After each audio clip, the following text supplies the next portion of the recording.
O feminismo, por pior que possa parecer, deixou a mulher mais barata. Você diria que o sexo é uma espécie de ferramenta da mulher para manter o seu poder sobre o homem? Sem dúvida nenhuma. Eu acho que muitos homens também têm a impressão de que se fingir de burro é uma forma de garantir a relação. Talvez o feminismo tenha feito com que os homens pensem mais em si mesmos. E ao pensar mais em si mesmos, de repente algumas mulheres ficam ainda mais loucas por eles. Se um homem, de fato, algum dia não pensar só em mulher, as mulheres vão saber o que fazer com eles. Por que, afinal, as mulheres mandam nos homens? Pondé, a Camille Paglia, ensaísta, escritora americana, ela tem uma tese um pouco mais freudiana sobre esse poder da mulher, né? Ela disse que esse poder da mulher sobre o homem, ele vem sobretudo do fato de todas as pessoas, homens inclusive, claro, virem do útero de uma mulher. Então, esse fato em si confere para a mulher um poder quase mitológico, um poder universal. Você concorda com a Camille Paglia que esse poder tem uma certa força de intimidação sobre os homens? Olha, o poder da maternidade. Sei. Eu entendo que do ponto de vista mítico, inclusive se a gente pensar em termos pré-históricos e da antiguidade, a gente sabe que o poder da maternidade, aquelas imagens, toda a civilização antiga, o Museu de Arqueologia, você vê aquelas imagens de figuras humanas com a barriga muito grande, né, representando a mulher grávida. Então eu não duvido que os homens, gênero, não espécie, durante muito tempo ficassem impressionados com essa capacidade que a mulher tem de gerar vida, ainda mais se ele não soubesse que ele participava disso. Agora, eu acho que isso seguramente gerou divindades associadas a isso. E daí, toda divindade gera um certo medo, porque você tem um poder. Agora, que os homens tenham medo, assim, no banal do cotidiano das mulheres por causa disso, eu não sei, eu acho que é mais comum o homem ter medo das mulheres, porque de repente o homem pode broxar com a mulher, ele pode não conseguir fazer com que ela se satisfaça com ele e ela fale para todo mundo que ele é muito ruim de cama, por exemplo, certo? Então eu não sei se precisa ir tão longe no útero para isso. Agora, se o poder da maternidade sobre os homens exerce uma impressão, acho que miticamente pode exercer. No dia a dia, acho que a maior parte dos homens pensa, graças a Deus não sou eu que dou a luz. Ainda sobre Camille Paglia, ela fala que as manifestações de arrogância, de rebeldia masculina, a maior parte delas provém justamente dessa tentativa deles se libertarem do poder ancestral e materno, esse poder mítico que a mulher exerce sobre os homens. Você acha um exagero psicanalítico esse? A psicanálise tem sempre uma certa, não estou falando da Paglia só, a psicanálise tem sempre uma certa vocação meio hiperbólica, né? A mesma coisa quando Freud fala que as mulheres têm inveja do falo, também é uma afirmação hiperbólica. Mas o ponto de vista psicanalítico é estruturante. Então, o que a Paglia está dizendo é de que existe uma espécie de fantasma no inconsciente, certo? E que esse fantasma está presente em todo mundo, no caso dos homens, especificamente no assunto, e faz com que os homens fiquem sempre querendo mostrar que ele também tem algum poder diante do poder de gerar a vida da mulher, né? Assim como as mulheres normalmente, quando escutam freudianos, ou o próprio Freud, quando escreveu da inveja do falo, muitas mulheres olham e dizem, olha, não sei se isso é verdade, talvez isso seja histórico, não necessariamente. Eu também posso dizer que talvez não sejam todos os homens. A ideia de que a maternidade é um poder tão gigantesco pode ser visto como uma coisa meio atávica. Afinal de contas, será que a maternidade está com essa bola toda? Hoje em dia, entendeu? Quer dizer, você tem um monte de homem que a última coisa que quer é engravidar uma mulher, por exemplo, se meter com isso. E as mulheres também não estão tão E as mulheres não assim. querem ficar grávidas também, muitas das mulheres. Agora, sem dúvida nenhuma, a mãe tem um poder sobre os filhos, né? A hipótese dela é que esse poder da mulher da qual você saiu é universalizável para toda a relação que você tem com outra mulher. Eu suspeito, como eu dizia no começo, de que os homens que estão interessados numa mulher, ele tende a fazer qualquer coisa para deixá-la feliz. Porque se ele não deixar ela feliz, não só o dia a dia dele vai ser difícil, como ela não vai querer transar com ele. Eu acho que esse poder é muito forte. Bom, de alguns estudiosos, entre eles o psicólogo evolucionista David Buss, ele defende que são as mulheres que moldam o comportamento dos homens. Por quê? Porque são elas, na verdade, quem escolhem os homens para começo de conversa. E por que elas escolhem os homens? Porque para elas é mais alta a taxa, o investimento no acasalamento, digamos assim, do que para eles.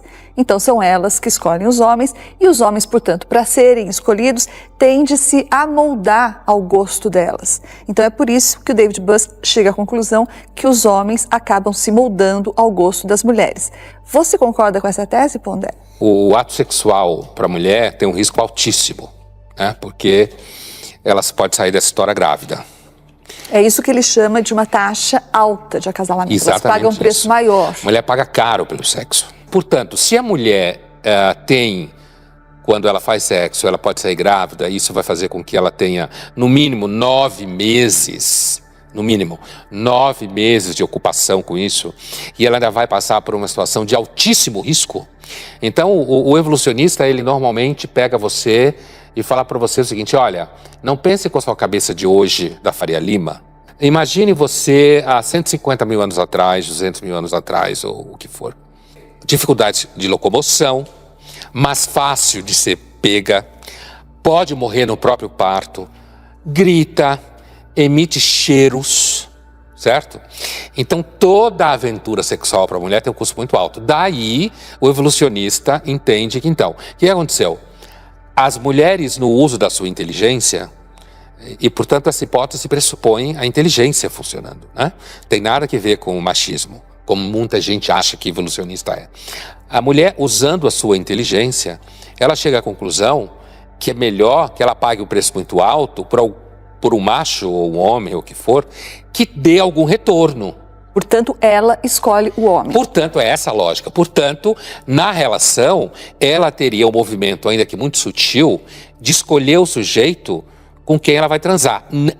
O próprio Buss fala, né, no livro Por que as Mulheres Fazem Sexo, quer dizer, ainda que uma mulher possa olhar para o homem e escolhê-lo para ser seu parceiro, keeper, como falam os americanos, quer dizer, um homem bom para ser pai, para cuidar, e ao mesmo tempo ela também pode olhar para um outro homem com quem ela não casaria, mas que ela acha o cara muito bom, certo? Que vai ao encontro da famosa frase do Nelson: todas as qualidades que uma mulher adora no amante, ela odiaria no marido, certo? E o Nelson vai mais longe e diz que a mulher quer um nada para marido, né? No sentido que é um cara que garanta segurança, que seja estável, que seja contínuo. E é nesse sentido que o evolucionista fala que a mulher escolhe o homem.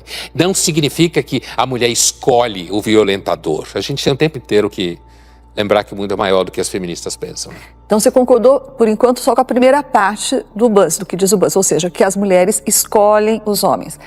Sobre a segunda parte, ele diz que por causa disso, pelo fato de terem as mulheres a prerrogativa de escolher, entre aspas, os homens, então os homens acabam tendo que se moldar ao gosto delas. Com essa segunda parte, você também concorda? Em alguma medida, sim. Assim, eu acho que é uma dedução que parece um pouco geométrica demais para a realidade, né? Eu não acho que todos os homens sintam que eles estão se moldando. Se as mulheres deixarem de ser objeto que vale a pena investimento, né? Porque o homem, ele, digamos, obedece, ou ele está preocupado em deixá-la feliz, está preocupado em fazer com que ela se sinta bem, porque ele está investindo nela. E ele sabe que da parte dela, ela vai investir nele, né? Então, se ele tiver suspeita que ela, por exemplo, o trai, né? Se ele achar que ela coloca o trabalho dela acima de qualquer coisa, se ele sentir que esse investimento que ele faz nela não vai ter retorno, a relação que ele vai ter com ela, que também é uma afirmação de evolucionistas, um livro que se chama, acho que não tem tradução em português, que é o Guia do Caçador-Coletor para a Modernidade, ele vai provavelmente cair num tipo de abordagem que é a abordagem de baixo investimento. Então, ele vai deixá-la feliz aquela noite, que ele vai encontrar numa festa, num bar, num restaurante, numa feira de trabalho numa outra cidade, mas é só aquela noite. Mas você está projetando isso para uma geração ou você está falando do indivíduo ainda? Eu acho que isso pode ser um comportamento geracional. Acho que já é, em grande medida, não no futuro, já é um comportamento geracional. Já é uma reação ao entendimento de que o sexo com a mulher ficou barato. Porque ela mesma está emancipada. Então ela também não quer rolo. Então, se ela não quer rolo e ela não quer investir no sujeito para além daquela noite, ele também só vai querer investir naquela noite. Agora, as pessoas podem se apaixonar quando não esperam também, né? E aí vai tudo por água abaixo. E aí toda a lógica de uma noite só vai pro saco. Pensando num casamento, se você pergunta por que os homens gostam de fazer sexo, a resposta me parece bastante simples. Podia ser algo em torno de porque eles gostam, né? E suas variações. Tá falando o homem gênero. O homem gênero. Sim. Dentro de um casamento. Daí, se você fizer a mesma pergunta sobre uma mulher, por que as mulheres gostam de fazer sexo, aí já tem uma porção de respostas. Tanto que a Cindy Meston, que escreveu um livro com o mesmo David Buss que a gente já falou, eles escreveram um livro cujo título é justamente esse: Por que as mulheres gostam de fazer, ou querem fazer sexo. Porque as mulheres fazem sexo. Porque as mulheres fazem sexo, tem em português também. E daí nesse livro, essa dupla, a Cindy Meston e o David Buss, eles listam uma porção de respostas para essa pergunta. Então, ó, eu anotei algumas. Então, além do desejo, claro, né, eles estabelecem, por meio de estudos e etc., que as mulheres fazem sexo também para aumentar a autoestima do homem, ficar emocionalmente mais próxima do homem, restabelecer uma conexão com o homem depois de uma briga, evitar que ele seja infiel procurando sexo fora de casa e manter o seu poder sobre ele. Então, a minha pergunta é, você diria que o sexo é uma espécie de ferramenta da mulher ou é usado como uma ferramenta da mulher para manter o seu poder sobre o homem? Ah, sem dúvida nenhuma. Toda vez que você se vê diante de uma mulher em que você fica louco de tesão por ela, você sabe muito bem disso. Quer dizer, a ideia da ferramenta de manipulação, eu não vejo a manipulação como uma coisa tão terrível. Entendeu? Eu acho que a ideia, então, de que uma mulher pode manipular o homem pelo desejo sexual é óbvio.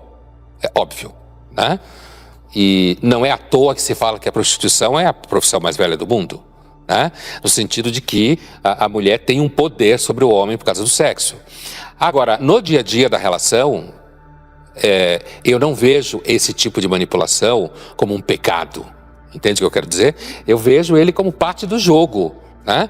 Então é evidente que quando você é um homem experiente, você sabe que muitas vezes uma mulher, ou a sua mulher, ou uma mulher vem pra você e é super sedutora, e é super legal, e o sexo é legal, ela pode estar querendo alguma coisa. Então, mas o curioso é que da parte do homem, isso não ocorre dessa forma, não é? Talvez não ocorra justamente porque quem escolhe é a mulher, né? Seguindo o raciocínio que a gente falava antes, no sentido de que o homem, ele tende a ser sexualmente mais barato.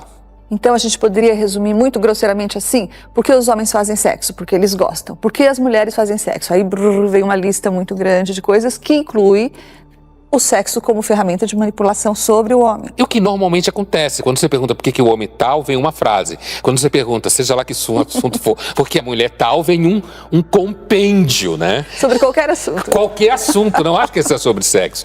Na verdade, inclusive, eu tenho a suspeita de que muitas mulheres morrem de medo de homens que tenham muita vida subjetiva, inclusive, certo?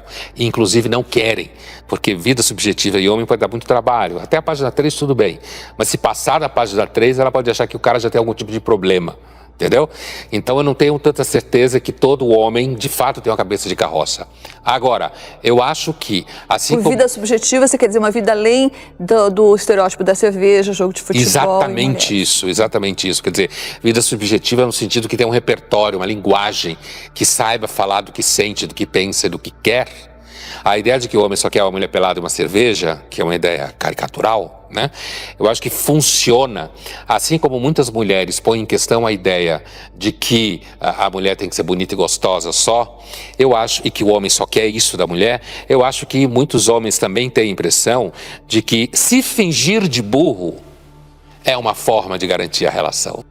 Daí, você acha que quando o homem é mais gentil com a mulher porque ele está querendo levá-la para a cama?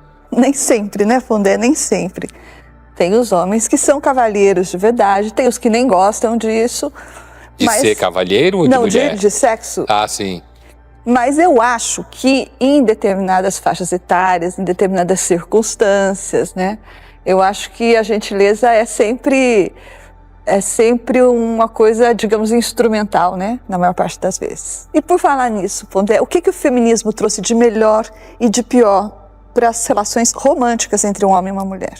O de pior é fácil. O feminismo é uma teoria política e que politiza as relações e cria paranoia e suspeita em tudo que todo mundo faz. De bom, talvez o feminismo tenha feito com que os homens pensem mais em si mesmos. E ao pensar mais em si mesmos, de repente algumas mulheres ficam ainda mais loucas por eles.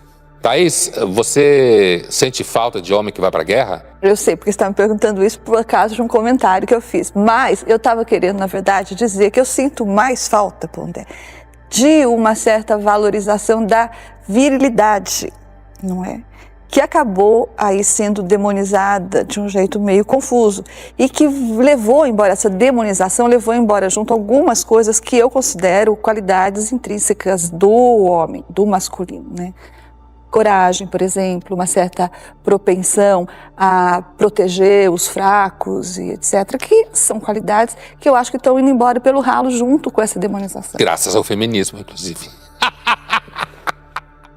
Bom, né, retomando a Camille Paglia que a gente falou lá no começo, então ela tem aquela tese de que as mulheres exercem um poder mítico sobre os homens, sobretudo e principalmente porque os homens, como todas as outras pessoas, vieram do útero das mulheres. Então é uma interpretação tanto psicanalítica. Mas ela diz também, logo depois, no mesmo Personas Sexuais, que as mulheres, principalmente depois da terceira onda do feminismo, estão abrindo mão desse poder que elas têm sobre os homens. Você concorda com isso? Se a maternidade, a força da fecundidade, a força de gerar vida, que é o que está em jogo aqui na imagem, né? A mulher abre mão disso porque não quer ter filho, porque quer trabalhar, quer dizer, quer ter uma vida parecida com o cara, né? Quer ter uma vida parecida com a do cara. Então, no fundo, é como se ela tivesse, olha, eu não quero esse poder, e aí, pensando psicanaliticamente, né? Inconscientemente, o homem, então, ele diz, tá bom, então, não tenho mais medo de você, não vejo você como um ser misterioso, certo? Que tem uma capacidade que eu não tenho, né? Porque essa é a questão. E, na realidade, uma das questões que eu acho que está ligado a esse debate feminista todo, e não só o debate feminista todo, é porque se fala muito de gêneros variados, hoje alguns acham que tem 250 mil gêneros, mas é muito engraçado porque, na realidade, o que se nega o tempo inteiro é a diferença sexual. O tempo todo. Quer dizer, a ideia é, inclusive, que as mulheres fiquem mais parecidas com os homens, que os homens mais parecidos com as mulheres, e que tenham a mesma vida, o mesmo estilo de vida. Então é aquele tédio generalizado, porque, inclusive, que o caracteriza, falando de relações heterossexuais, héteros é outro. Significa outro, é um encanto com o que é diferente. Se ficar igual a você, então não tem muita graça. Agora, ao mesmo tempo, eu entendo que a gente pode derivar a partir do argumento da Paglia também a ideia de que essa terceira onda do feminismo vai tornando a mulher desinteressante também para o homem, porque o homem vai percebendo que ela é barata. Ela é barata. Você transa, de repente ela até paga a conta e acha que isso é uma grande coisa. Ou divide. Ela está achando que ela é uma grande coisa porque ela divide a conta e o cara está feliz. Quem sabe na próxima ela paga a conta inteira. E para mim tá tudo bem, porque na realidade eu só quero comer ela, acabou. Não quero ficar com ela, investir nela, coisa nenhuma. É isso aí, somos iguais. Ninguém investe em ninguém. Agora, o que acontece às vezes é que na proposta militante, né, não se percebe que ao consertar uma coisa, você cria outros problemas aqui. Acho que é isso que falta normalmente em quem pensa de forma militante. E um desses problemas é o seguinte: quem disse que os relacionamentos não passavam por algum tipo de encantamento que durasse algum tempo, certo? Uma coisa de você se encantar com a pessoa. E agora, o desencanto reina em toda parte.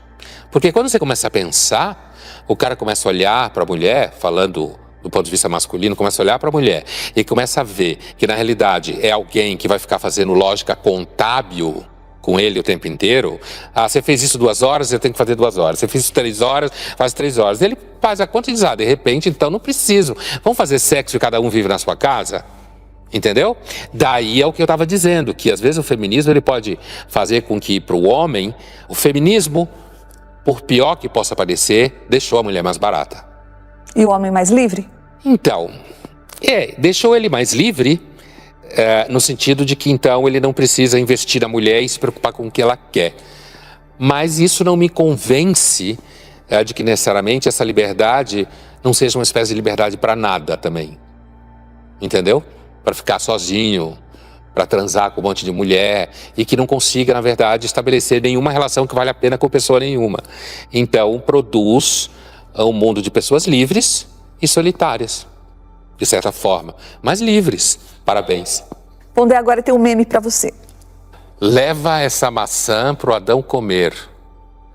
Será que ele vai topar? Deus proibiu. Claro, você tá pelada. É bem aquilo, uma cerveja, venha pelada. Esse meme tá indo um pouco além. Venha pelada que ele topa qualquer coisa. É uma forma de simplificação do mundo masculino. Inclusive, Thaís, se um homem vira para uma mulher, numa situação de casamento, ou vira dois e tal, e ele demonstra para ela qualquer tipo de inquietação existencial, como se fala, e ele falar para ela coisas do tipo, não, porque a vida no trabalho, para mim, não basta só, e tudo bem, a nossa vida familiar, sei lá, eu vou... Velejar? Eu vou, sei lá, velejar, ou eu vou fazer um curso de carpintaria, sabe? Que estava na moda algum tempo atrás e tal. E ele fala frases do tipo, não, é que eu tenho uma parte da minha alma que precisa ser feliz com essas coisas. Muito provavelmente essa mulher vai pensar, tá com outra. Canalha, ele tá com outra, ele tá procurando uma outra mulher. Então, um homem que não entre nesse quadro estoura qualquer previsão feminina sobre o comportamento masculino. Se o homem, de fato, algum dia não pensar só em mulher, as mulheres vão saber o que fazer com eles.